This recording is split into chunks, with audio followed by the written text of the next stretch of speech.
What's up, jobbers, and welcome to the latest edition of the Jobber Knocker podcast. As always, it's Nestlemania, and alongside for the ride is a man that is always seeing clearly, even though he's wearing shades, JC.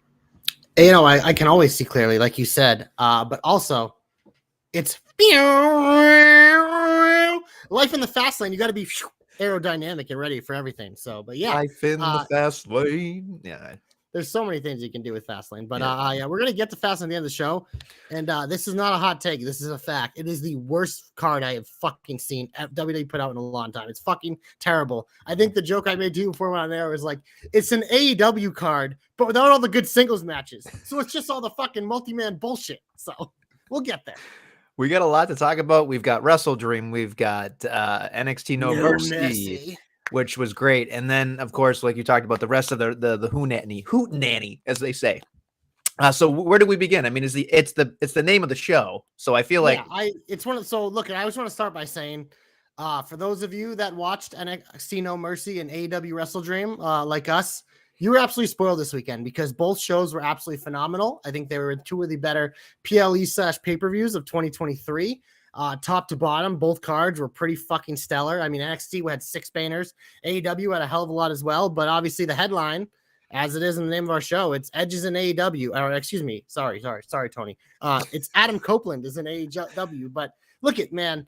We kind of talked about this when he finished off in his thing. We said he kind of makes sense. He's a good fit for AEW. He's done everything he could do in WWE. Like, what is he going to do? Just have other random matches? He got to have the Waller match before he left. He got to have Wrestler's Buddy Chance before he left. But now he gets to go somewhere, and you look down the roster, and it's like fresh matchup. It's something he's obviously reunited with Christian. They're going to be going toe-to-toe. That's how he actually debuted, if you didn't see it, in the main event. When Christian and friends, after Nestlemania, we got the Nick Wayne turn that we were literally waiting for. We got that, and then all of a sudden, fucking Edge has to make the save to help out Darby. Oh, by the way, Dom got full chub because Sting came out before Edge, and then Edge actually saved Sting. Edge and Sting have never been in the ring together, so I mean, this is a very exciting weekend. So the thing that made me kind of like giggle the most about this entire thing was like, it was like, oh no, the rated R superstar Adam Copeland, and I went, really? We're using his name, really? What you want to be called, Nedge? Sledge, corner. The rated R superstar Sledge. Hedge, curb, anything, obtuse angle. I don't care, anything. Like, it would have been hilarious to me. But when he came out as Adam Copeland, I went, well, that's stupid. Because you can't be like Christian and Adam. That doesn't, like, you know what I mean? It doesn't. You want to be Page? Yeah. So when I saw it, I went, well, that was a fucking pop right there. I loved when he like shooed the guy out of the way out of the pyro. Someone made a joke on Twitter. Edge ran to the other side and realized there's nobody there on AEW, and I went, oof, rough. But the one thing I will say is, you can say what you want about what happened in terms of what he did, in terms of the cool vignette and then all that other stuff. But what I really enjoyed was the presser with watching him talk, because we all know he can talk. And he made fun of himself right up front where he said verbal diarrhea. And I went, at least he knows that he talks too much. He might have blocked the Jobber Knocker on Twitter because of the things that at least I've said about him in terms of his long-winded promos. But like you said, fresh matchups. But the other thing that really spoke volumes to me, and I'm sure that you feel the same way there, JC, was he said something along the lines of like, sometimes the relationship with WWE falls apart, and that, out of romance. And he made a comment. Apart is the term he used. Like in a relationship, sometimes you just grow apart. And then the other thing was that basically saying, like, I'm not there every 3 months now. I'm here every week, which, it was weird to me because when he said what he said in WWE as he left, he said, I don't think I have another full year left in me. It almost felt hypocritical because then he got in the presser. Yeah, it was like, now you're sitting there going, I'm going to be here every week. And all I could think about was like, you fucking little snive little shit. Like, you had this in your brain the whole time. And of course, it's heartfelt because his daughter was like, go be with Uncle Jay. And you're like, oh, I mean, how can you not love Christian if the kids love Christian, right? I mean, we all love Uncle Jay. Uncle Jay. And he loves all our dads. So. Yeah, of course. If he found out I didn't have a dad anymore, he'd probably he'd be all over you, Nestle. Oh my god! Oh my god! He's going after grandfathers now too, and uncles. So I know, poor Inoki's family. By the way, it's just rough.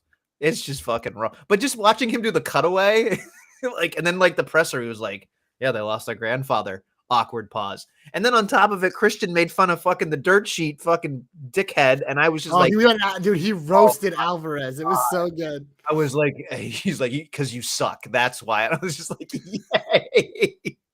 Have you eaten any Waffle House lately? Dude, I do. I love Waffle House. It's my favorite. Anyway, we should go, Joe, you and me. We'll go to Waffle House someday. Maybe we'll bring JC. By the way, Joe, have you sent JC the picture you sent me last night? Because if he doesn't know about it, it's fucking phenomenal. Oh, is it the Corbin? Yeah. Oh, yeah, it's good. It's good. He thought, for those that don't know, it should be my new profile picture. Yeah, you should. You should make a new profile picture. If Joe can hopefully post it on YouTube or Twitter or Facebook or something. He photoshopped JC's head on the King Corbin GIF, so it's awesome. So that's wonderful. So anyway, here's the other thing that I think that is really going to help AEW. Adam Copeland is a details guy. He said that in the presser. He's been known. John Cena has gone out of his way to say that he's the Einstein of the business, gets into the details of everything. Where I think he's going to help AEW the best is in the storyline department, because let's face it, AEW isn't doing the business of the business when it comes to storylines and little intricacies. They can handle a couple at a time. Yes. Beyond that, it's tough. Their character work is getting much better. Yes. Very much better. But in terms of the actual storylines, it's like it depends on where you are on the card. And I think Adam, not me, but the other one, the better Adam, will probably be able to stop the flippy dippy shit as much and make a reasoning for hopefully some of the flippy dippy shit. And I'm hoping that it makes more sense going forward, because that's really important. Because I think AEW with Adam Copeland could really benefit from the psychology standpoint that at least I think is slightly missing in some portions of the program. Oh yeah, absolutely. And to me, it's just like the reason why I love Edge being there too is just like that presence in the locker room when he's working with the young talent. It's just like, even like as much of a dickhead we know CM Punk could be, like, the guys like Ricky Starks and Powerhouse Hobbs, like these younger talent took a lot from just like wrestling with him and putting together matches with him. And the same thing's going to be true of Edge, like just getting to pick his brain or literally working with him. It's something that will be so beneficial for a lot of these superstars, because WWE, there's just so many of like that. AEW is obviously filtered in some, like Bryan Danielson when he's there. Moxley's obviously a big help. There's people with experience, but like Edge is like a legit, like MJF says, a first ballot, no doubt Hall of Famer, like absolute legend. He walks in, it changes the game. And yeah, just like, it's one of those things, like even like the whole fucking tribalism on the internet of people getting mad about, oh, I can't believe Jade betrayed us and went to WWE. I can't believe Edge betrayed me and went to AEW. Fuck you, you piece of shit. You know what's awesome about wrestling right now? We have like a fucking free agency where it's like, oh, Edge doesn't really have much to do over here on this team, but you pit him over here on this team. Oh my God, think of the possibilities. It's just like, this is an exciting time. This is good. I love that, like multiple times per year now, we're going to be having big names flipping company to company. That means fresher matchups, fresher storylines, fresher everything, dude. It's so fucking exciting. And if you can't see that, little internet virgin dork who's in your basement with a fucking, I'm going to stop before I say something bad. Fucking get over it, you piece of shit. You're a loser, and take off the glasses and see the fucking sun shining, baby, because it's beautiful out here. I gotta make sure to clip that. Just kidding. I didn't say what I wanted to say. Then no, I know. You stopped at virgins, and that's where we teeter. That's the line without jumping over. But I do agree. Like, Jade's perfect because she needs to become a big star. And that's where the WWE comes in. Edge is already a big star in the twilight of his career, and he wants to have the fun. So you go to AEW for fun and money. That's basically what it's there for, because he doesn't need anything else. So I think it's a great swap. I wouldn't say it's an equal swap, but it's good. The one head scratcher I will say, and this is out of left field for me, NXT is building Brian Pillman Jr. like he's the fucking second coming of God walking on water. And all I could think about was the same motherfucker who couldn't even get TV time on AEW. They're going to fucking make me think for one goddamn second that he's even close to his dad. Get the fuck out of here with that. Get the fuck out of here. He's a name, dude. And it's one of those things. It's like, if you're WWE, I think they're taking it as a challenge to pluck some of the younger talent from AEW and make them superstars. I think that's a motivation with the name like Pillman. I mean, look it. Do I think the kid's that special? No, but his feud with MJF was a lot of fun. So yeah, you stick them in that performance center the last 6 months like they have. Let's see what I can do. Oh shit, my freeze. It is what it is. By the way, I apparently have 0 Riz is what is going on here. And I say Copeland because I want you guys to Do you even know what Riz is? Because yeah, you definitely don't. I don't have any drip. I got no cool. I got no suave. Got no way to go, buddy. Oh boy. I'm whiter than toast. You have no idea what Riz is, do you? You have no idea. I don't think so, no. You should Google it after the show.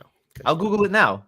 Yeah, you can. Okay, well, I'll just mention other stuff with AEW because I did have an illegal stream. Sorry, Tony. Before we get to No Mercy, I will say, obviously, I love the main event. Thought that was a super fun match. FTR Aussie Open, must-see TV in terms of tag team wrestling. Absolutely love that. But the match of the night for me on AEW, it wasn't fucking Danielson, Zack Sabre Jr. I know everyone was fucking coming their pants over that shit.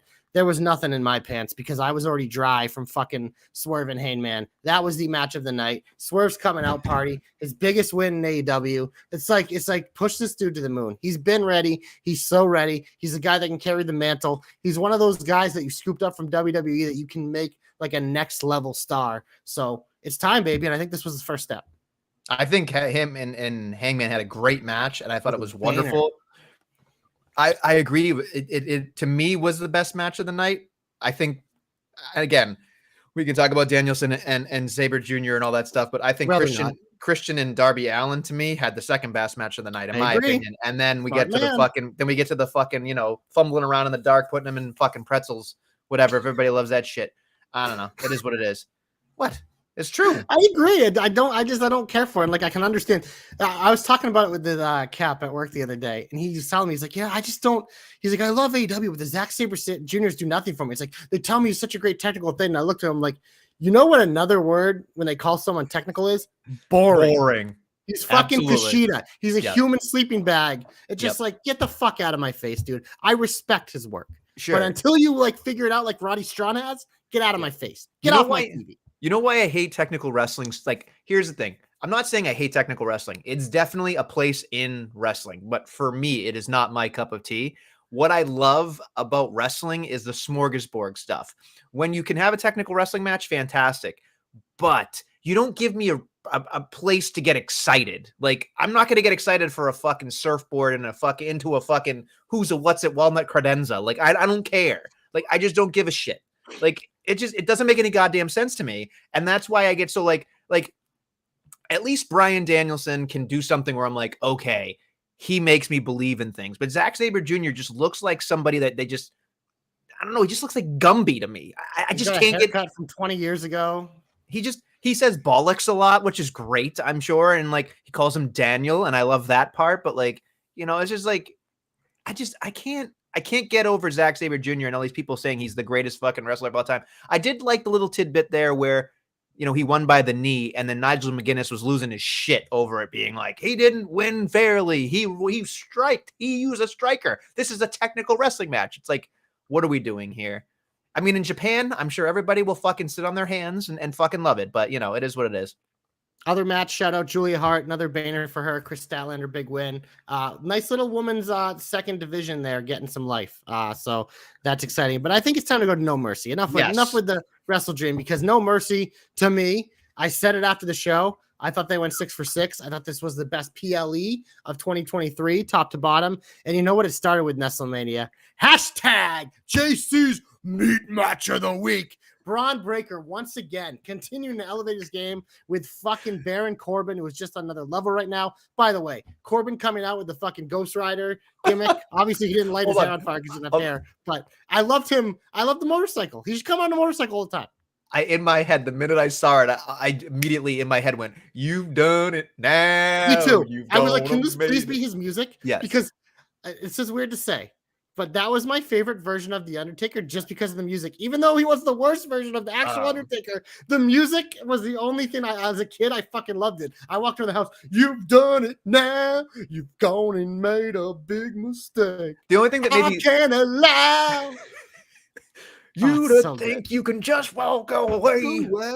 Oh man, that was good. Such a good song. But the one thing that made me cackle like a little witch was just like he couldn't handle the turn, so it was like he was dragging the thing around. Yeah. I'm like, how much of a badass do you look? Like Braun Breaker, Braun Break, but the Undertaker made it work. So I don't know if it was like the angles or if it was a longer bike or whatever. But like all I kept thinking about was here comes Braun Breaker looking like some fucking Kevin Costner out of the woods with the fucking headdress, being like, "Ooh, Dances with the Wolves," and then fucking here comes the fucking tricycle, and I'm like, what the fuck is going on here? But again, fantastic matchup. The fact that they did the whole fucking spot with the table and then he fucking sits up and spears him. I'm like, I am uncomfortable. I am like Steiner makes me uncomfortable and I like it. Dude, he's so good as a heel. I was so surprised. And then like Baron Corbin getting the cheers. I was just like, what are we in Bizarro land? This is getting like pieces of it, like slowly, like obviously the Gable Steveson, whatever, but it's just like even like back when he was doing main roster stuff in like France, like the Baron Corbin. It's just like we've been seeing it because he's one of those guys now that's been around a lot enough, and he just continues to go out there and put out consistent work. And especially like when you see that, it's just like those guys always eventually get their flowers. And I think it's exciting because I mean, Corbin is doing some of the best in-ring work of his career right now. And it's just like, I love that he got the win in this match too. It was kind of cool because I mean, Braun didn't really need it. He obviously has the Von Wagner thing doing. So your buddy Stone came out and distracted him, but Corbin getting the dub in the win column too. That made me happy that he got the big dub because now it's like, okay, Braun Breaker and Baron Corbin continue because I think Corbin and Dragunov. Oh boy. Dragunov we're going to talk about that later, but Dragunov has become like sneaky, like up in my rankings of like, I can't miss him, but I'm not going to put the curse on him. Don't worry. Oh, I enjoy a lot of NXT, but I will not pick anybody. Well, I pick them all because I love them, including this next match because it's another person underappreciated who has done nothing but elevate their game. Trick Williams becoming the new North American champion. I kind of wanted to pick it last week, but I didn't have the balls. So I went with Dom because I'm like, I feel like they're not going to do it yet. But I love that they pulled the trigger because like, whoop, that Trick. It was cool to hear that in like a big arena because we obviously get the NXT, but it's always cool when like the smaller, it's like when Chase U like blew up in like Charlotte or wherever they were. It's like, it's cool to see like the mid-card smaller gimmicks kind of like have traction in bigger arenas. So, I mean, this is a good match too. I mean, Dom continues to put out bangers like, and this is one of those things like, I think a lot of people when Dom is wrestling point to be like, oh, it's his dance partner doing this. He's getting to work with like Mello and his dad and Santos and Cody and all these great wrestlers. And I'm like, well, now he's working with a converted football player who is gotten very good in ring, but like, who do you think was leading that match? It was Dom. So I think it's one of those things people need to start to get on board being like, this kid's really started to figure it out in the ring. So another banner and the very cool moment for Trick, who's very deserving. And we obviously got some interesting Mello stuff that we can talk about too later. So the other thing I wanted to bring up here, and depending on if you believe this report or not, is that Mustafa Ali was penciled in to win the North American Championship, which really, that to me, that report came out and I went, well, that just blows. Like he needs to be studied. Like that poor bastard has like 6 instances that I can think of in which nothing fucking went right for that poor bastard. Vince finally got his retribution on him. Sean tried to give him his moment and Vince got his retribution. All I know is like, so here's the other thing is like now on Tuesday tonight is, you know, Dom could win or don't come back is what Rhea said, which is interesting. I don't think they're going to get rid of the title off of Trick that quickly, especially with the Carmelo instance that we talked about here. But I think that the funny thing was I always felt like Trick didn't belong in the ring when I first saw him. And now he belongs. He's figured it out. It's one of those things. Yeah, it's one of those because he started. He's like, it was Melo's sidekick, and like I had like there's so many people being like, why does he need to be there with Melo? Melo's gonna be so good. I'm like, but you don't understand. Like at that point in time, Trick was Melo's heater because Melo isn't a guy you dislike, but he was supposed to be this big heel. It's like you need a guy like Trick, like the annoying sidekick who always like helps him win and shit. And I think it's been a really cool story to be like. And especially how it played out in the main event, it's just like the only reason Melo beat Dragunov, quote unquote, the first time was because of Trick's like inadvertent interference there. So now the story is like, can he do it without Trick? And it's interesting that Trick now able to do it on himself, but like they've been leading in with the story where Melo's been too distracted to kind of support his friend, and Trick's kind of being understanding. But then at the end of the show, you get the tease where they're like, Melo's happy for him, but he's like touching the North American title, and I was just like, ooh. So it's a very interesting thing. It's very cool to just see. That's what I love about NXT, man. We get to see these guys first come on the screen, guys and gals, and they're so raw, and you get to watch them slowly develop. And looking back, it's like, man, just over the past year, how much better has Trick gotten? It's just like that's the beauty of the Performance Center. It's so cool to see.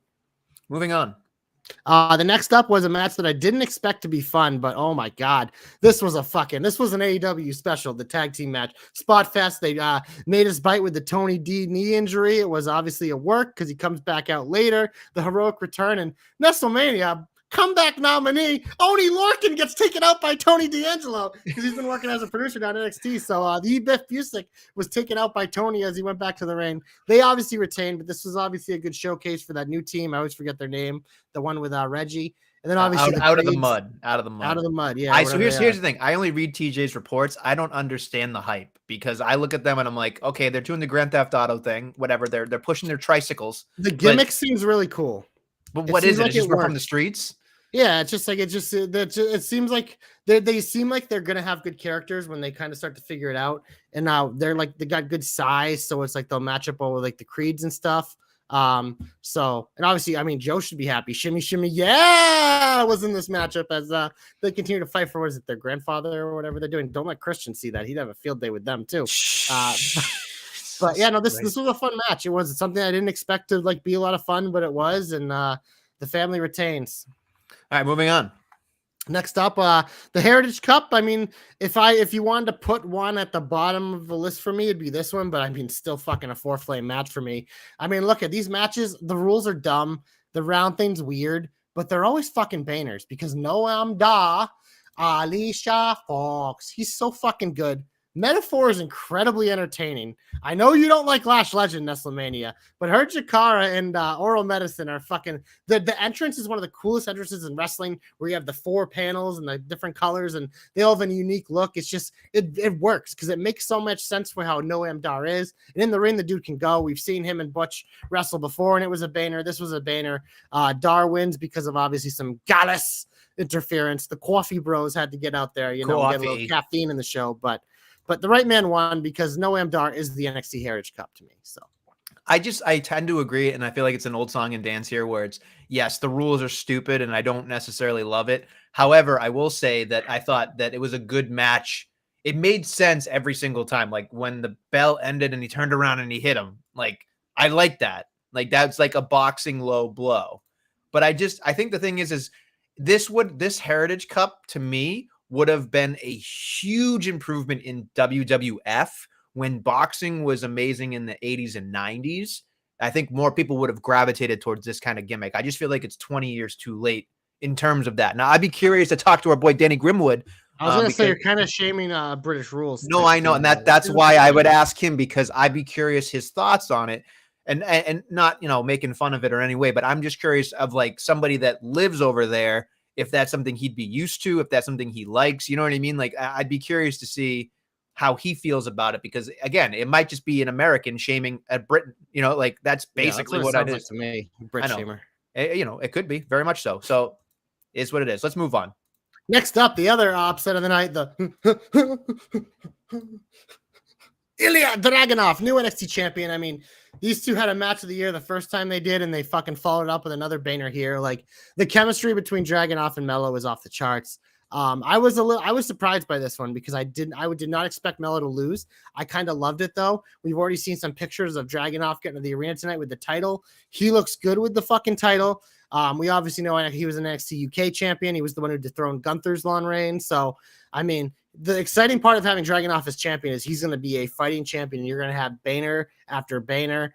And but this match, it just was superb. And I think it makes it real interesting with Mello because it seems like he has some work to do with Trick. But I feel like after that, like, I think he's up. I think he's ready to come. And he's obviously been teased with Bobby and the Prophet. So that could be a way to kind of work him in probably around the new year, heading into Romania and stuff. So I think this is exciting on all chords.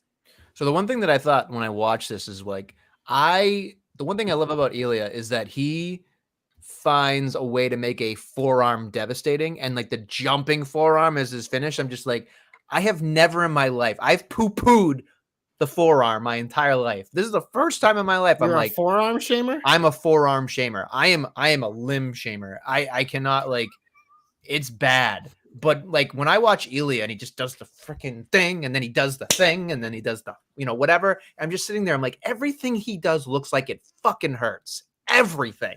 That's incredibly difficult to do in a sport that is, essentially helping each other to make it look like a simulated fight. But he makes it look like a fight.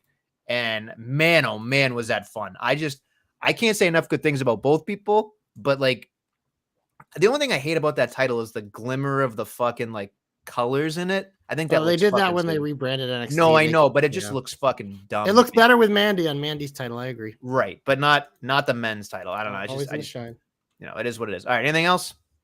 The main event. Anything else? Come on, Becky and Tiff. Another fucking banner at the Tiffy top of the card. Obviously, Becky retains. I mean, look at. It's one of those things. They let these women go. They let them be violent. We've never seen Tiffany Stratton in anything match like this. I thought she fucking delivered. It's one of those things. She may have lost, but it doesn't matter because she proved to me that she can hang with one of the best and do things that I didn't think she was capable of. Becky retains. They're kind of rolling with her as the face of NXT right now, which makes sense. That's why this is the main event. But I got no complaints here. This was a fun, violent match. Tiffy bled the hard way, by the way. Yes. Unlike Moxley. Did not do any of this nonsense. Yep. But no, Tiffany definitely benefited from this match. Becky Lynch did a great job with a lot of different things here and there. I will say, to me, it was probably the best women's match I've seen in a long time, which was great. However, I do have a critique because it's me. And this is where I'm sure I'm going to get some hate. Close your ears, Danny. That's where I'm going to get some hate here. So there is a portion of that match, and if you go back and watch it, you're going to say, oh, Nestle's an asshole, and that's fine. But it's the truth, folks. I'm sorry. There are portions in that match where they stumble and it's like, hit me, or like, oh, and they stumble and they talk to each other. Again, it's because she's green. It's because she's still new. She still does a great job. But there were like 5 or 6 different instances in that matchup where it just was like, it stopped and it made me go, fuck, what are you doing? And then then they made up for it. It was fine. But those are the things that if you really, really, really want to nitpick, they could work on. But I mean, Becky did a great job with that fucking, table spot. She caught her and tried to help her because she probably would have broken herself. And in the process, she, hurt her arm, and then kind of screwed up the Tegan Knox thing as well. So it's interesting to see how this goes. Because it's always that very small room of error when it comes to spots like that. But I thought that both women did a great job bringing it. It made it a lot of fun to watch. Tiffany's only going to go up from here. Becky Lynch did a great job with a lot of different things. That leg drop's still dog shit, but that don't matter. It was still a fucking awesome match. It's probably one of the best matches of the year, to be honest. Wow. Yeah, I would say from you. Yeah. I mean, this weekend I thought was one of the best weekends of actual wrestling in a very long time. Like both these shows is fucking off the charts. Yeah. All right. So you said best PLE and Wrestle Dream to you, best AEW. It's up there. I'd have to think about it because there was another one. I can't remember which one it was, but there was another one I really liked. But this just in terms of like top to bottom, this is probably definitely the best AEW one because usually my thing with them is of like 5 high points and then 9 matches I want to blow my brains out watching. But this one, like everything I saw was pretty stellar. So, okay. All right. Shall we get into the regular part of the show? Yes, we should. Nestlemania always in the shine, much like Mandy Rose. I'm just going to start here because I'm looking forward to this guy every week when he's on my TV. And Nestlemania, you better pull out your big schlonny swords because I'm starting the shine with the Scottish Warrior, Drew McIntyre. This is no cap. This is fucking honest JC. Legitimately, Drew McIntyre is one of my favorite things in WWE right now because this is the best his character has been in a long time. You know what? Shout out McRiddle because that's what put us on this track. It started to be one of those things. Drew always kind of has like a interesting, goofy side, but it feels forced. But right now, when he's just fucking kind of angry and he hates everyone and he's cracking like jokes and like fucking shitting on Miz, it's fucking really good TV. It is really good TV. Shut up, Miz. Shut up, Miz. It is just really good TV. And then obviously in the ring, he's been having good matches too. Had another a big win this week for Drew, but Nestlemania, we got that bet going, and it just like he is just teetering, waiting to explode. So this thing is coming sooner rather than later. So what do I? What I'm loving his work. What do I have to the end of the year? Is that what we decided? I think I gave it to the end of the year because that was nice. You were like WrestleMania. I was like, well, you're an idiot. But yeah, I know. It's like January 1st. Yeah, so January 1st. The one thing I will say is there's something that, again, this isn't necessarily Mac related, but I do want to bring it up because you said the Miz thing. That whole thing where he was like, da da da da da da da da. Everybody hates it on the internet. Like so good. It was like people were shitting on it, being like, "I'm so glad Edge moved to AEW with this stupid shit." And I'm like, in my head, I'm like, that's just the fucking plant versions I was talking about earlier. Go fucking jerk off in your basement, you fucking loser. Jesus. But no, I agree. I actually wrote in my notes here that there was a really good call where he had a backstage segment where Drew said, "No one helped me when the bloodline was around." And I just went like, bitter Drew. I love it. It makes sense. Like all you got, listen, I don't have to like it, but I can't hate it if it makes sense. That's how I look at something. The only time I've ever gotten really upset over something is when it doesn't make sense and it fucking takes me out of it. That's it. Not true. If you take me out of it, well, I get upset over all the time. I mean, look at this chat. This chat alone is going to get me upset. We know that there's a hey, big Doc has the Rona, so he's been going kind of easy. He's all tucked in over there. Yeah, he's probably goosey right now. He's probably loosey goosey. Other guy right there. Yeah, that's right. He's going to go for a full circuit if he's lucky, right? On his iPad or something. I don't know. Oh, man. Hopefully TJ puts up the full circuit t-shirt coming on the Jobberknocker. tpublic.com/Jobberknocker. Buy the merch because all that merch is always in the shine, baby. We're wearing both our gimmicks. This is wonderful. Look at that. Yeah, you're a jobber. I'm shine. That's true. Well, somebody's a star here, not me. Anyway, something else that I really enjoyed. Ooh. I thought that's too many reallys, but I can't overstate this enough. Ivar and Woods going at it. Like, I'm a big Ivar guy, clearly from this area, has worked with people that, I've interacted with and all, and just hearing the great stories of this human being and watching him go. And I've seen him wrestle, back when he was, basically just a random dude. And then watching him get his chance, even though he lost, and then he just stacked him at the end and then did the fucking moonsault and the crowd went, holy shit. I just went, this guy's fucking phenomenal. And he deserves all this time. I'm sorry that Eric is injured apparently, but man, is he maximizing those minutes. Kofi Kingston did a great job last week. Xavier Woods did a great job this week. I am loving it. It's a bottom of the hour thing where I don't fast forward. And as we've talked about on this program, it's very hard to do when you watch wrestling at that bottom of the hour to be interested and keep your interest and your attention. Ivar is keeping my interest and my attention. So I just love it. Again, it's a throwaway. It's a CDF storyline that probably doesn't really matter in the long term of things, but I enjoy it. But that's the type of shit like we asked for, especially on Raw. You have the 3 hours. It's like you employ all these people, man. Use them. Because that's the thing. Like we just talked about it. We're so excited about Edge going to AEW because we're getting fresh stuff. You have all these people on your roster that aren't on a lot. Like everything's fresh. And that's exciting. And like we have the Monday night rerun shirts up there for a reason because we'll get to some of the stuff. A lot of the main event stuff this week I thought was a lot of rerunning on Raw and SmackDown. So we're not going there. But other stuff that I enjoyed. Look at, man, Imperium and Alpha Academy, you have them fucking wrestle. It's always going to be good. Imperium got the big win. Thank God. Vinci ain't going anywhere. But it was a lot of Imperium on Raw because, as I said, Gunther's the A champion on Raw. He is the main champion on Raw. Like all the segments they were in, think about it. They had a contract signing. Andy was the main event. But I really like this contract signing because much like you, Gunther, Ciampa, I'm like, I know it's going to be an entertaining match, but like, I don't care about it. Ciampa's promo. He went all in on his promo in the contract signing. It got the crowd fired up. I'm like, okay, I'm in. I want to see this. And then I popped when I'm like, oh, they're going to do it tonight, which obviously I think they had to audible because Becky and Tegan's getting moved to next week. But I'm like, this works. This works because it makes sense. And with like Gunther sitting there in the suit being like, you're coming out dressed like that. It's just like it's old school heel shit. It works. It's simple. But that main event WrestleMania is another Gunther match. That was just another fucking hard hitting banger. Absolutely fun match. And the right man won. All I could think about the entire thing was when they did the contract signing, I went, well, I've never seen a contract signing that was like, we're doing it tonight instead. And I went, that was new. Okay. And then of course, Baby Huey comes out at the fucking, at the in the main event. He just, every time I see him in his, black tights, he wore maroon this time. I was like, good. He looks a little different, little Daniel Bryan. But again, the one part that I really loved was the fucking chop. Like they went back to the chop on the desk and he hurt his hand and then he had the chop with his left hand or whatever and couldn't do it. And I just thought like, okay, story, that makes perfect sense to me. Love it, love it, love it. And again, I'm glad the Ciampa is not the person that is dethroning him, because that would have pissed me off, because in my opinion, Ciampa is nowhere near the person that should be taking that title off of him. But he made a very passionate speech and it made it good to put him in the main event. I don't know how it did in terms of demo and ratings and if you give a shit about that, but it was very entertaining and a very serviceable main event, because there's a lot of good Gunther matches and this is one of them. Oh, absolutely. And then what happened after is Ciampa's getting beat down by Imperium and Nestlemania, the Rebel Heart return. And look, I hadn't watched yet.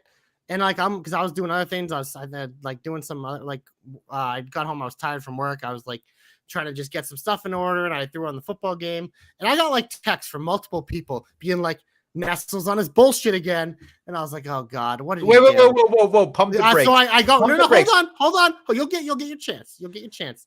So I dial up Twitter and I see your tweet and I'm like, oh my God, you fucking shit. Johnny Gargano, anti-Johnny Gargano agenda. So then of course I'm like, okay, I'm curious to see, because maybe he got no reaction. Then I watched it and I'm like, that's a normal TV return reaction, unless if you're fucking Cody Rhodes. Like, it was a solid pop. There was no issue with it being like the crowd didn't care. You kidding me? The crowd was into it. It was a fine pop. It was a regular TV pop. It was probably the third biggest pop of the night after fucking Cody's 2 entrances or whatever. But it just like, I was like, oh my God. And I had 3 different people text me and being like, Nestle's on his bullshit. Okay. So tell me the 3 people right now. I'm curious. I'm not going to out people. You can guess one of them because he's very chirping you in the chat. Okay, there's one. Is it Cap? I'm not telling you. The Cap doesn't like Gargano either. Listen. All I'm saying is follow your tweets. You can't. Well, clearly it's got to be TJ. TJ definitely. I don't know. I can't reveal my sources. Okay, here's the thing. That's a shitty thing to do, because you can't say I had 3 people and then not say it. That's shitty. No, because I'm not going to out them. It was a private text message. All right, the 3 people have enough. Your anti-Gargano agenda is disgusting. Have enough. You're trying to deflect from your agenda. You need to answer for your sins. I will in a second. The people that texted JC have enough nuts or at me on Twitter. They did at you on Twitter. No, come text me then. Look at your thread. One was me. Bertsky, come on. Listen. Look, I'm not the only one in those comments. You can go look at the comments right now where some people were on my side. Now, if you go back to your burner accounts, okay, not my burners accounts, and there's plenty of people in there, but definitely I don't have a burner account. I have 2 accounts. That's it. You do. You treat the Jobber Knocker like a burner account. It's not a burner account. It's my primary account. That's where all the shitty takes are. Nestlemania is your burner account. Now. Exactly. But I'm not hiding. No, but look, I'm telling you right now. That face. Thanks. That's a lot. I'm sure Joe's sitting there spitting out his tequila. Loving that one. Look right here. Atlee Green. That's a real person. This has been his thing on the main roster. I'm starting to think he's someone on a mainstream audience will just shrug their shoulders at. There you go. Okay. I mean, he's not a main eventer. What did people think? Johnny, same face is back? Question mark. I didn't even realize who it was at first. LOL. Oh my goodness. You found like the two other people in the world that agree with you. Everyone else was excited. No, listen, I agree about demos. The fucking YouTube views on this was huge. If Rebel Heart didn't sound so shitty now, I'm sure more people would have recognized it. That is the shit. That is the real point, Birdsky. That is the absolute point. Because all I heard was and then he just fucking runs out like a fucking cartoon character. There we go. Here comes the more. So that's what it is. It's just he just every time you watch him duck a clothesline, he goes whoop whoop whoop whoop before he hits a super kick. It's just you can't get like it sucked. It sucked. And then the coup de grace, the cream of the crop, the cherry on the sundae, they fucking line up and they fucking cut Raw. Like, oh my God. That was hysterical to me. I went like, that is the most hilarious thing in the world to me, because if you watch the clip of them fucking hitting the fucking DIY and the fucking that's the pop.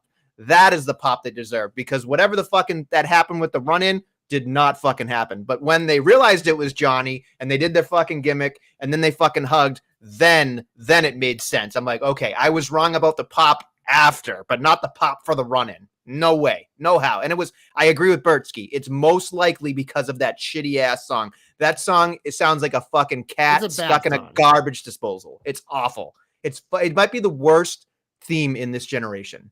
That's probably way over the top, but it's not in terms of what it was before to what it is now. It is not good. That Rebel Heart song was amazing. It was so good. So good. And here's the other thing too, is like they've had him on fucking ice for like a couple months now. It just seems so. No, but he's been around for a while. I think the last month. That's the problem is he's had a lot of start and stops in the main roster. Just we see it all the time with people. It's just like whatever, but it's just like they gave him a main event return. They reunited the tag team people have wanted to see, and more on this shit in my hope later with tag teams. So, but yeah, Johnny Gargano in the shine. Hashtag Nestle Gargano Shamer. Hashtag justice for TJ. Hashtag justice for Bertsky. Hashtag justice for everyone else because Nestle's a hater. Listen, all I'm saying is to the Docs, the Bertskys, the TJs, and anybody else in the world, if you got a fucking problem, come to me. They all do. I'm just saying there are some people in Nestlemania who don't really like tweet on Twitter. They're just kind of like observers. So they follow us because I can see what they see. And they see your fucking agenda bullshit. And they're just like, oh my God, what is this guy? Like, who is he? So here's the thing. Here's the thing. Here's what I don't like about it is they're presenting Johnny Gargano and Ciampa in the main event. They don't belong in the main event. I'm sorry. They just don't. Not on Raw. They don't. It's fine. No, what I like, but you can't complain every week then being like we have the same main events. No, I'm not. I'm just saying those people don't deserve the main event. They deserve to be there this week. You're a fool. I'm just saying. Doesn't make any sense. Wang's back, by the way. Gotta love that huge Wang. I love Huge Wang. Thanks for coming back, Huge. So we're at positive stuff, right? So after my nonsense propaganda, yada yada, whatever you're saying. What else you got that you liked? We can go over to SmackDown because we get the Grayson Waller effect with Bobby Lashley. I love Waller telling Bobby he should recruit him in Theory, and Bobby being a man of history, being like, the last person I'm gonna recruit is fucking Austin Theory. So I know that was good. I always like when like they have, because a lot of the times, like especially in WWE, they try to make us forget things when like people are teaming up, but it's like, I'm glad that Nugget was there with Bobby during the Triple H era. It's been a lot better because we've seen KO do stuff like that too. But obviously the Profits come out upset. So we get all that. And that leads to a fucking AEW match at the PLE. But I just enjoy, Grayson Waller, they give him a fucking platform every week and they give him like whatever they need to be the hot story. And I think he puts it where it needs to be. He lays it up where it needs to be. Can we start a hashtag Wayne gang? Sorry. In the chat. I love it. So the other thing that I really enjoyed was Rey and Santos. Thought that was a fucking awesome match. I loved Lucha Libre. I thought that was wonderful. I loved that the Street Profits came out and beat the shit out of him. So they took away the opportunity for Santos to turn heel. I kind of like that. I love that. I do. They cucked us. They cucked us a little bit. You like a little cucking, just not a lot, just a little cucking. The other thing too that I thought was kind of fun was the Elton Strong has a t-shirt now that made me fucking pop. I just love fucking Pretty Deadly in general. I'm curious. I mean, obviously LA Knight comes back, huge pop, yada, yada, yada. It seems like a foregone conclusion. Don't really care about that, but there's a lot there. A week late and $1 short on that one. Yeah. Well, I mean, obviously he had COVID, nothing you can do about that, but it is what it is what it is. Moving over to Raw, I would just want to make sure that we don't miss anything on Raw specifically. The one thing I have one more thing on Raw. Okay, go ahead. Tegan Knox winning streak continues, but it's also kind of heat because why the fuck are we giving women 2-minute matches on a 3-hour show?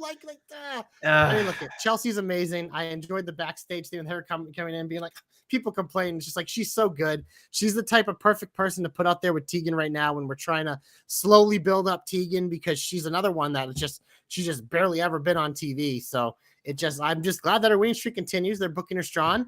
Her and Becky next week for the NXT title on Monday Night Raw. Shiniest Wizard 2 weeks in a row. Happy JC.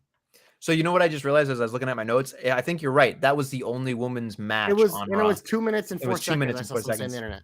Yeah. Disgusting. That's hilarious. So you're gonna give Chelsea's also a champion. You're also gonna call me. You're gonna call me a shamer. Triple H is a woman shamer. He is sexist. WWE has always been that way on Raw.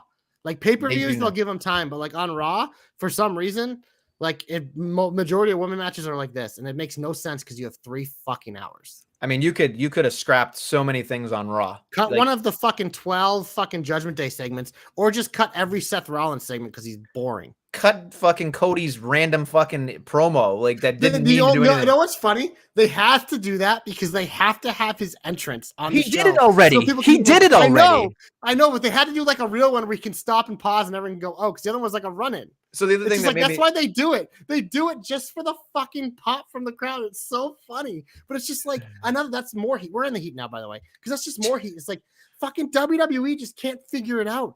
They have no idea what to do with Cody. They have no idea what to do with him. So now we're having him team with a fucking Uso going for the tag titles. What are we doing? What are we doing? All I could think about was, man, are they going to put this poor bastard on ice and then try to thaw him out right before WrestleMania? It is like, he might be the most important person in that roster right now, but they are not treating him that way. They're just not. Like they know they don't have to, because no matter when he comes out, the place goes nuts. Place goes fucking frenzy for him. I just laughed so fucking hard at the beginning of the night. He showed up in full gear, no pun intended, ran out to save everybody. And then 2 hours later, he's back in the suit. I went like, what do you do? Aren't you going to be in a dark match later? Like, are you going to change again? Like, what are we doing? Like, maybe you know what I mean? In a suit like Miz did. I know, but it was just like, what the fuck? Like, what? Like, every time Cody comes out now, I'm just like, he literally has nothing to do. They've had nothing for him to do since Brock Lesnar. It's amazing to me. They have no idea what to do. They have no idea what to do because they refuse to give Rollins legitimate opponents and Roman Reigns isn't there. So you're pretty much without 2 world titles. Like you don't have 2 world titles right now, the way they're booking it. Like the World Heavyweight Championship is a mid-card title right now. It is a mid-card title the way they treat it. Like Gunther's title is more important. Oh, yeah. It's like a super mid-card title. It's like they don't have world titles right now. So you have that's why the thing with Drew is so interesting, because they're like, okay, this guy probably should be competing for like world titles, but they found a way to make it interesting. But it's like KO and Sammy doing nothing again. Judgment Day just has to feud with themselves because they don't know what to fucking do. They're the Usos and Solo and Cena and LA Knight's all like tag team boring shit. The Cody's just kind of out there like smiling and kissing babies. It's just like, it's a mess. I did laugh at Mac saying the Cody verse. I was like, oh, maybe we are getting Cody versus, Drew McIntyre. Because that, to me, that's like an actual thing, right? Like I can get behind that and be like, okay, Mac makes sense right now. He's upset that Cody's probably in his way at some point. Like he brought Jey Uso back, so clearly he's gonna have a fucking, get butthurt about it, and that's fine. But like, if Cody Rhodes doesn't have a viable option, like November, December, that's going to be rough because he ain't winning the Royal Rumble again. We have this stupid tag team match because they're just fucking delaying so we can get to War Games where it can be Team Cody versus the Judgment Day or whatever. Here's the thing. I have never in my life I've enjoyed every War Games. This is the first time where I'm just thinking to myself, like, it'll be cool. I was going to say you say that, but the match is going to be really good. The match is going to be good. There's going to be some awesome spots, but up until the lead up of it, I'm just going to be like, end it. Just fucking end it, please. You know what I mean? Like it's getting to a point where my eyes are bleeding by 11 o'clock on a Monday. It is a tough watch sometimes. A tough watch. It's just the top of the card. There's no creativity right now. All right, so talking about no creativity, I'm just going to piss through some of these terrible things. We talked about the Bloodline promo with this. Cena and Jimmy it's not going to be a fucking thing. Heyman's trying his best. Anderson had a jobber alert-ish, kind of, maybe, sort of, losing to fucking Jim because somebody's got to lose to Jim. He got slapped by Mia Yim. That's the highlight of his fucking night. Whatever it is, what it is. It's just like, then they beat up the PA guy. It's like, whatever. It just doesn't make any sense. And like we've talked about all the good stuff on SmackDown, and that's fine. But then we get into fucking nonsensical Charlotte again. It's like Charlotte and Bayley and Asuka, and then it's just like, okay, it's a triple threat. Great, wonderful. We got to shoehorn the shoveler back in there, and that's fine because she can't not be there. And of course, whatever, Asuka's there. But to me, Asuka's not really a threat because she already lost. She's not already lost. Yeah, that didn't make any sense to me why she was thrown in.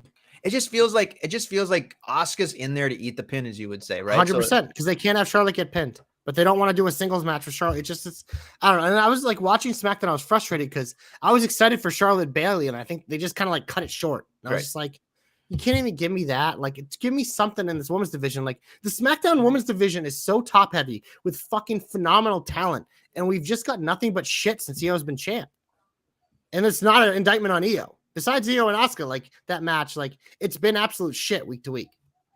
It's just not an indictment on Io. It's an indictment on the booking.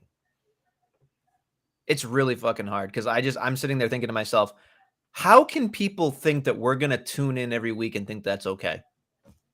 You know what I mean? Like they rest on their laurels thinking, oh, it's okay. The casuals will come in and out, but the fucking diehards will always be there. If I didn't have this goddamn podcast, I would have I wouldn't watch SmackDown half the time. I'd save so much time fast forwarding so much shit every week. I know.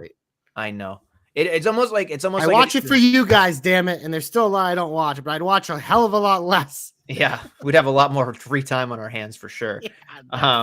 So then moving on to Raw very quickly, the ladies started a brawl, which I did enjoy, but then I just thought to myself, like, what the fuck is going on? Like, they just did it and they didn't fucking address it.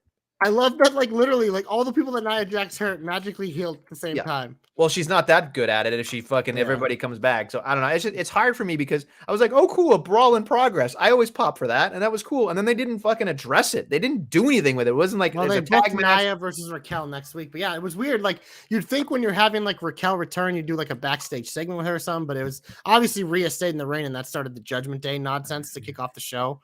I will say the one development I'm liking is that like Rhea's all aboard the JD train and like using JD to help Dom. I'm assuming on NXT right now it's Rhea and JD are there, and I think what's probably going to happen, and it's going to sound stupid if it already has happened, but I feel like Priest is going to somehow kind of cost Dom and just continue the nonsense of whatever. But I don't know. It's one of those things we've talked about. It's just like they've got completely away from like the Money in the Bank tease, which maybe is a good thing because maybe that it's coming, but it's like now we're having like they're defending their tag titles against a non-tag team in what feels like a throwaway, and it's just I don't know. It's all over the fucking place, man. It's a lot of Judgment Day. It's a lot of open up your jaw and here comes the fucking choo-choo train. It's a lot. It's a lot to watch. And then like moving on to the rest of this nonsense shit was just like, okay, so we've talked about most of the shit, but then moving on to the bottom part of the card. We didn't talk about this. I laid out for you because I know you hate this. Shinsuke Nakamura, Seth Rollins, this whole fucking shit was it was rough. I just terrible. Don't care, and it's just not interesting. Like make me just like at least attempt to make me care. I can't. You've already beat this guy clean, and it didn't feel like a real contender in the first place. Like, yes, his new entrance is cool. I like the stuff that he's doing, but it's like, it's not interesting. It's a mid-card feud. And they book it like a mid-card feud. It's in the middle of the show. It's not even at the beginning. It's not even at the end. It's in the middle of the show. Every week, it's just kind of sandwiched in, which is just telling me it's like, it's not important. And like, it's one of those things. It should main event on Sunday at Fastlane, especially looking at the card, considering as of right now, it's the only singles match and it's the only world title. But exactly, it's Cena in the Bloodline, probably the main event. So it's just like, oh, well, then we're probably not getting a cash in. So then my interest is completely out the window. Yeah, and honestly, it would be weird, but I think that Nakamura might have a shot here. I don't think I'm going to pick him, but I mean, he has this time around, he has a real shot. I guess. I don't know. Like, then it will really be a mid-card title. We're already trained to it, which is a shame because it's not an indictment on really. I mean, Seth has been pretty boring to me for a while, but it's not necessarily his fault. I think it's just like they know it's like, we can send him out there. He'll sing his song and do the bullshit. The fans love it, and he delivers in the ring. But it's just like there's no extra effort with him or that title right now, and that's what pisses me off the most. They've done a good job with all different things in the show, just not that person and that title, like which is stupid because it should be, but it's like it feels like it's like Cody, the Judgment Day, Gunther, then Becky, then maybe you start to think about Seth, and it's like that's a problem. What I think they've stumbled upon, and I think this is what's going to either help them or hurt them going forward, is they thought that the bloodline was an equation on how to get everything over. Like that's the A storyline because the bloodline was so good for so long. They're trying to replicate it with the Judgment Day, and that may or may not be working. But in the process, the Judgment Day there's nobody in the Judgment Day that's a world champion yet. So it's hard. I think, I'm sorry, like trying to equate Roman Reigns to it, but I get what I'm saying. But even Rhea's not doing a great job. Jay called her the tribal mommy or whatever he called her. So so I don't know. I just feel like they're just doing that. And like you said, Seth Rollins has fallen so far into it where it's just like, we are just running, walking, wogging through the motions here. I guess it is terrible. It's like watching fucking exhibition. It just is. I don't give a shit about it. I don't care at all. And I think that Seth Rollins unfortunately needs to go away, get healed up, and come back because what do you do when he loses? Like, what do you do? You've already talked about him being hurt. So like, to me, it's like once he loses, go away, fix your back, then come back. Yeah, it'll be interesting. It'll be interesting for sure. All right. You want to get hopeful? Glorious. You're my only hope. I'll go first because I probably have one and you don't. I know. Reversal roles. I had to bring it up. Yeah. But I kind of alluded to it earlier. My hope is about tag team wrestling in WWE because it's kind of getting frustrating for me because, we talked about the Sammy KO, reign really being disappointing because it didn't really work. And WWE has some horses, man, in that division. They really do. But it's like none of them are like anywhere close to this title, man. And then when you look at on Sunday, we're booking Cody and Jey Uso as a fucking tag team. Never fucking like as a tag team, but they're getting a championship shot at Finn and Priest. And it's just like, dude, it's frustrating. But that's why to me, it's like there is that little glimmer of hope. Because with Gargano and Ciampa, you can fucking scoff at it. That's a legit babyface tag team people get behind. You have Imperium and Alpha Academy fucking putting on banners every week. The Viking Raiders, when they're healthy, you got New Day. Even Finn and Priest should be a fun tag team. But you got a lot of fucking horses on Raw. And then SmackDown, you got obviously the Profits and all those teams and like Pretty Deadly when they come back. You got the Brutes. So you got the LWO and all that. You got Waller in Theory. It's like there's so many tag teams. So my hope is pretty simple. Fucking book the tag teams to go after the tag team championships. It's not that hard, but it's just like this fucking vortex. And unfortunately, I think until we get past War Games, we're stuck in it. It's like, it's killing a division that has so much potential and could be so much fun. It's just being cucked by this fucking storyline and stuck in this Judgment Day vortex. So we got to get out of here. So hashtag JC knows, hashtag JC's hopes come true. Fucking save the tag team division, Triple H. God damn it. Save the tag team division? I don't think they've ever really cared about the tag division, to be honest. They do in like spurts. And like the Usos as champions was great. But it's just like, it's one of those, it's like right now, they're using it as a device in the feud. It's like, there's too many other tag teams. Too many other tag teams that should be going towards. So I was thinking about this an awful lot. And I was thinking about my hope this week was more about Drew McIntyre because I'm interested in what Drew McIntyre is going to do here. And all I could think about was Drew McIntyre is going to be kind of the lone wolf doing whatever the fuck he's going to be doing. And I kind of like this whole thing with The Miz. So I'm wondering to myself, like, is he going to align himself with The Miz? And I was like, I'm not necessarily sure that's going to happen at some point because I feel like he just hates The Miz. He wants to be by himself. But then I thought to myself, okay, so he's going to be this lone wolf heel, right?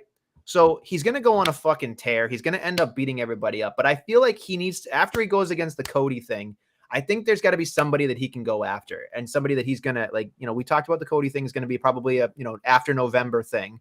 But the one thing that I'm interested in, and I think would be a really cool thing because we saw it during the pandemic, but they had really good fucking matches, is a returning Randy Orton. I think having Randy Orton as a babyface working with a Mac would be kind of cool because I feel like there's that aggression on both sides. And I think once he hits the RKO, he's fucking over. Like, it doesn't matter what he does. The guy could fucking do every diabolical thing in the world.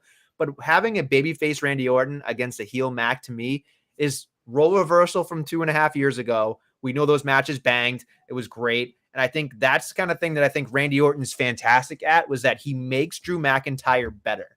And I think if Drew McIntyre is going to get back to the promised land, especially with that World Heavyweight Championship, which is a very real thing, that Randy Orton in a feud with him could be very, very critical to getting Mac where he belongs back in the title picture. And we're not going to be fatigued by it because I think Randy Orton can do something. Like Cody's going to do something, but we know Cody can't lose because Mac's going to have to lose that. But Randy Orton can lose and it doesn't fucking matter. So I'd be curious to see that happen. I'm hoping he doesn't go to SmackDown, though, because I feel like there's an inkling that he could probably shoehorn into SmackDown and go against the Tribal Chief. Hoping that's not the case because Monday nights are definitely Orton territory for me. So that's what I hope for because I think Randy Orton can really help elevate this lone wolf Mac character.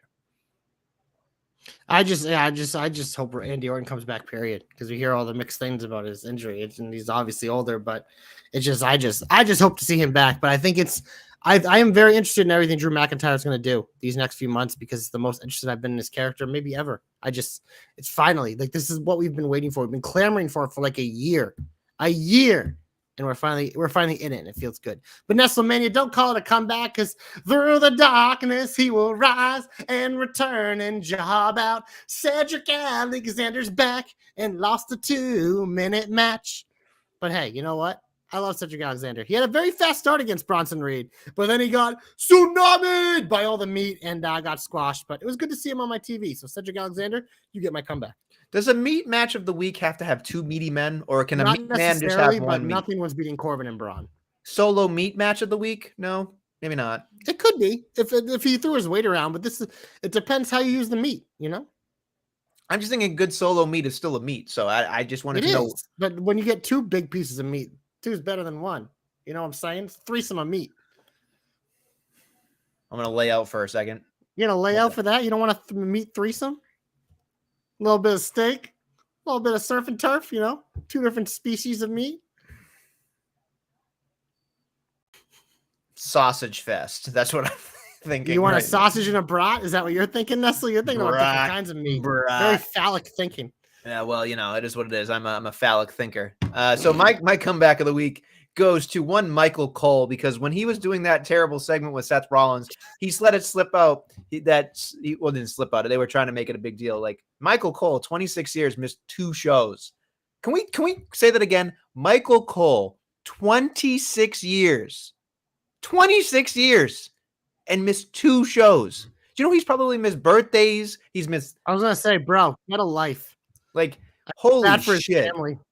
He probably, their family probably hates him, but like, god damn it! Like the dedication that takes to be there for almost 30 years and 2, probably 1 was a death and 1 was a fucking like birth or something. Like, that's the only reason he probably missed something. You know what I mean? Like, that's incredible to me. That guy deserves his flowers. He deserves his shout out. Like, you can say what you want about Michael Cole in terms of like, oh, he's not JR. He doesn't have these, iconic calls or anything like that. I think people have flipped on that, though. I feel like most Pat McAfee helped an awful lot. Yeah, Pat McAfee helped a lot. Yeah, I think so too, because I think it kind of re-energized Cole, and it's one of those things. I mean, he's very good with Graves too, and him and Barrett have great chemistry. I think he's always been good. They obviously, like, during some of the Vince eras when he's like wrestling and stuff, he was annoying, but that was by design. But I think now they just let him be a commentator, and it works. So I just wanted to give my comeback to him because that's a special shout out, because like not every day do you realize that somebody's that dedicated to their job. So that's I just think it's, especially since I've color commentated and I've done play by play too, but like, that's hard to do in general, and to be good at it at the highest level is incredible to me. So I just think he deserves a special shout out there. Yeah, big old finish, Nestlemania. Before you get to fast lane, what? I thought you didn't do your comeback, but I forgot it was Seti. All right, come on, bro. It was as quick as Cedric's match. Come on, that's how we roll. Yeah. We're gonna start on SmackDown. We have Austin Theory versus Dragon Lee. This is a pretty exciting little matchup. I what's funny? Dragon Lee does wonders for me. I love his like little weird intro before he comes out. I like that, like kind of like I don't know what it is. It's just bizarre. I dig it. But so Austin Theory's been doing some work too. So I mean, as much as everybody hates the dude or thinks he's like dead in the water, the dude's still on TV. The dude's still doing good. No, I know, but it's just like people like. I know, but that's nothing him. I'm just saying it's good. I don't think they do nothing him because they react to him. Okay. It's like he's annoying. Like when people, I feel like a lot of times when people say they nothing him, it's like if you nothing them, you wouldn't bring it up this much. You know what I mean? That's like fair. The people that you nothing are the people we don't talk about. Sure. And that's an indictment. Like, those are the people we nothing. The people that constantly bring up someone being like, oh, that guy has go away. He just like, you bring it up, it tells me that that's not true.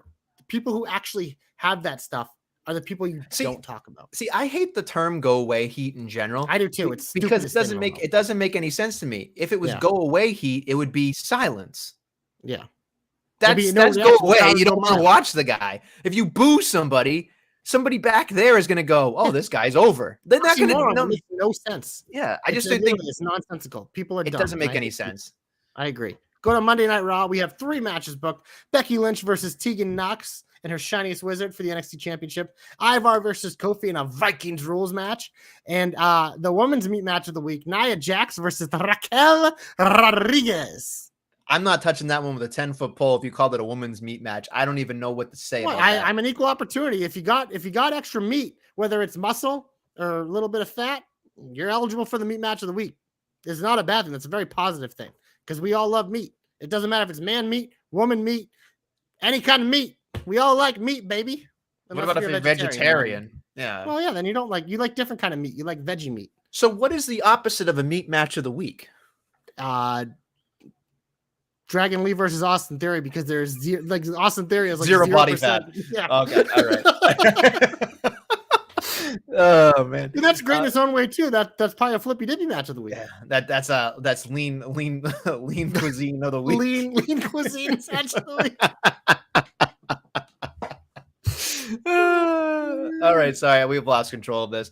Women's match will be fun. Austin Theory, Dragon Lee will be cool. Becky, we know, is winning, so I don't really. I hope Tegan wins just because you said that. No fucking. I hope she wins anyways because I love her. But no fucking way. Not even a fucking chance. Oh, by the way, Guthrie trying to fucking like troll me on Twitter about her being a natty tag team partner. I'm like, first of all, she's already been a natty tag team partner, unfortunately for her. But second of all, she's on TV fighting for a title, and what's your girl doing? Nothing. So go back to the bleachers with your girl Zoe and shut your mouth, Guthrie. Boom. There's my comeback. But yeah, I don't know anything that's booked for AEW this week. I know in 2 weeks on Tony Khan's birthday, 2 weeks from tonight, it'll be Edge's debut against Luchasaurus. Tony Khan's like, whoa. You mean Adam Copeland? Oh, sorry.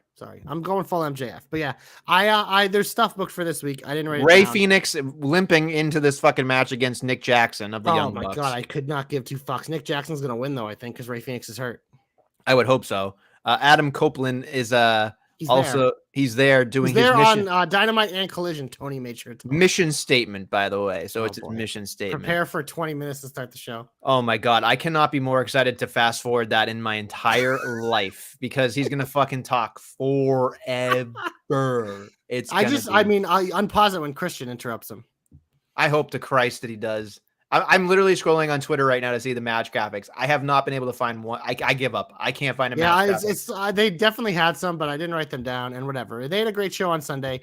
Shit will happen. They'll book stuff. There'll be random matches. There'll be stuff. Yada. I'm just here for Christian Cage and his new son, Nick Wayne. But Nestlemania, we got to go to Fastlane because we're going to drift here, a little Tokyo drift right into the Fastlane. 5 matches booked as of now. As we allude to off the top, this looks like a steaming pile of shit.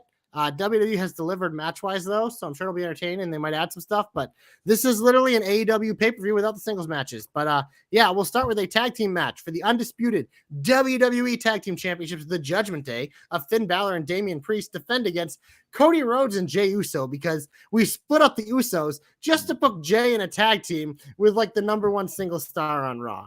What the fuck are we doing? But the Judgment Day retain, I would hope.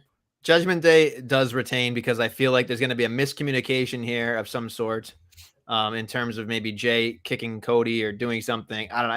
I feel like Jay is going to eat something here because Cody doesn't lose, right? So that's seems like Jey is what it is. That would be interesting. Next up, we have a 6-man tag team match because Nessa loves this. Oh. The LWO of Rey Mysterio, Santos Escobar, and either Wild or Toro, they haven't announced it, with Zelina will take on Lashley and the Profits of Dawkins and Ford. I mean, I feel like Lashley and the Profits are the pick because they're new, but I just don't. This is a fucking TV match on pay-per-view. 6-man tag, get out of here. I mean, I'm putting Lashley and Profits down for both of us. You don't even have to say it, but this entire thing feels like a SmackDown to me. Yeah, this card is terrible. Next up, this match will probably deliver and be really good. But last time I think we had this, it wasn't good. So we'll see. Triple threat match for the WWE Women's Championship. Io Sky, Asuka, Charlotte Flair. Triple threat just means Io's going to pin Asuka. Simple as that. Yeah, Io's better fucking win because if it's anything else, I would be fucking shocked. I would riot if fucking Asuka wins. No, she doesn't need it. And Charlotte, Jesus Christ. Wouldn't Charlotte tie the record with this one or something? No, she'd be 15 at this point because they decide whether or not the NXTs matter or not. They said so they have one more throwaway win for Charlotte, so be on the lookout for that randomly. Can't wait to throw away more. Yeah, it's great. Yeah. Next up, we have a last man standing match for the World Heavyweight Championship, which, as you mentioned to me before the show, probably will not be the main event. Seth Rollins defends against Nakamura. I'm just going to pick Rollins, but I have no analysis because I don't care. I'm going to say good. I don't care. I think here's the thing. I think Rollins wins, but there's a portion of me that feels like if it's not like, I feel like there's a thing. There could be like Rollins could win and then he doesn't, get back up and then fucking gets cashed in on. I could see Nakamura winning and then getting immediately cashed in on. Like there's so many different scenarios. I'm not super relying on the cash in here. I think it's like you said, it's further enough from your mind that they may not do it just now. And it's almost like break the glass in case of emergency because nothing's really happening. And I don't think we're going to see a men's cash in on a pay-per-view anytime soon. I could be wrong. If this main events, and I think that's when you should pop your peepers. But I think, like you said, there's a certain man returning. John Cena is teaming up with L.A. Knight, to take on the Bloodline, who always mains events. Jimmy Uso and Solo Sikoa with Paul Heyman. Look at another fucking throwaway match, but it's fucking Cena in the ring with L.A. Knight. Like, the crowd is going to be hot. It feels like this will be the main event, like you said. I mean, Cena's going to pass the torch to LA Knight. They're going to win. I assume Jimmy fucks up somehow because the tribal chief, if I remember correctly, will be coming back either this week or the week after. So I feel like if Jimmy fucks up big time, then there's an easy fucking slam dunk there for Roman Reigns to shit all over him on that Friday. So yeah, I don't think it's this week. It might be the week after, but because I don't remember them advertising it. But maybe it is. I don't know. But yeah, that's Fastlane. That is a card that exists that sounds like absolute shit, and thank God we don't have to pay for it.